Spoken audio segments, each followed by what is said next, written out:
नेहा और शीतल शादी करके अपने ससुराल आती हैं, जहां बड़े ही प्यार से आशा अपनी दोनों बहुओं की आरती उतारती है और दोनों कलश गिराकर गृह प्रवेश करती हैं। बहू, तुम दोनों ही अलग अलग जगह से हो। एक गांव की है तो दूसरी शहर की। तो मैं चाहती हूँ कि तुम इस घर में एक साथ मिलकर रहो। माँ जी, आप फिक्र मत कीजिए, हम देवरानी जेठानी बहनों की तरह रहेंगे।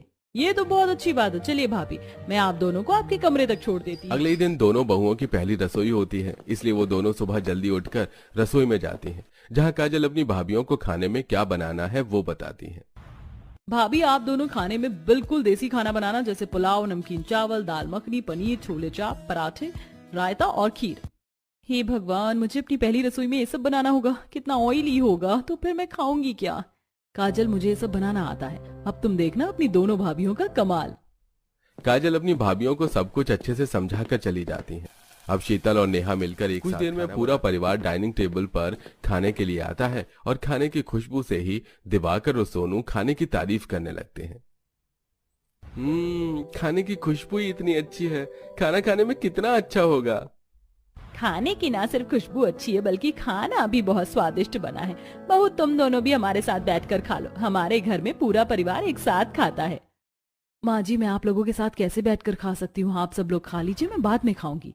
और माँ जी, मेरा भी खाने का मन नहीं है। दरअसल जब मैं खुद इतना सारा खाना बनाती हूँ तो खा नहीं पाती। आप लोग खा लीजिए, मैं बाद में खाऊंगी।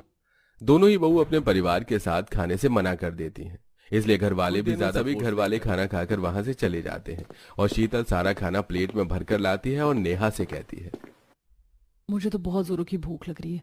जानती हो, अपने मायके में खाना बनते ही मैं सबसे पहले खाती थी, पर मेरी माँ ने मुझसे कहा कि ससुराल में सबके खाने के बाद ही मैं खाऊं, वरना लोग मेरा खाना देखकर बेहोश हो जाएंगे। वैसे तुमने क्यों नहीं खाया? क्या तुम भी मेरी तरह ज्यादा खाना खाती हो? मुझे आपको इतना सारा खाना खाता देखकर ही डर लग रहा है। भला कोई घर का इतना ऑयली और बोरिंग खाना कैसे खा सकता है? मेरे लिए तो आधी रोटी इनफ है।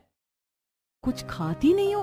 तभी तो सूख कर काटा हो गई हो। मेरी तरह खाती जब तो शरीर बनता। हम गांव के रहने वाले, हमारी खुराक ऐसी ही होती है। हम तुम शहरी मॉडर्न की तरह नहीं, जो खाने को सूंघ कर पेट भर ले। वो तो दिख रहा है गांव के लोग कैसे होते हैं। पता नहीं कैसे गांव की गंवार जेठानी मिल गई मुझे।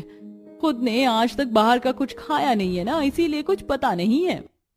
नेहा शीतल को सुनाकर बिना खाए वहां से चली जाती है, पर नेहा की यह बात सुनकर शीतल को बहुत गुस्सा आता है और वो दोनों कुछ देर बाद नेहा बहाने बनाकर सोनू के साथ बाहर जाती है और बाहर का नूडल्स खाते हुए सोनू से बोलती है, किसी को मत बताना कि मुझे बाहर का खाना इतना पसंद है।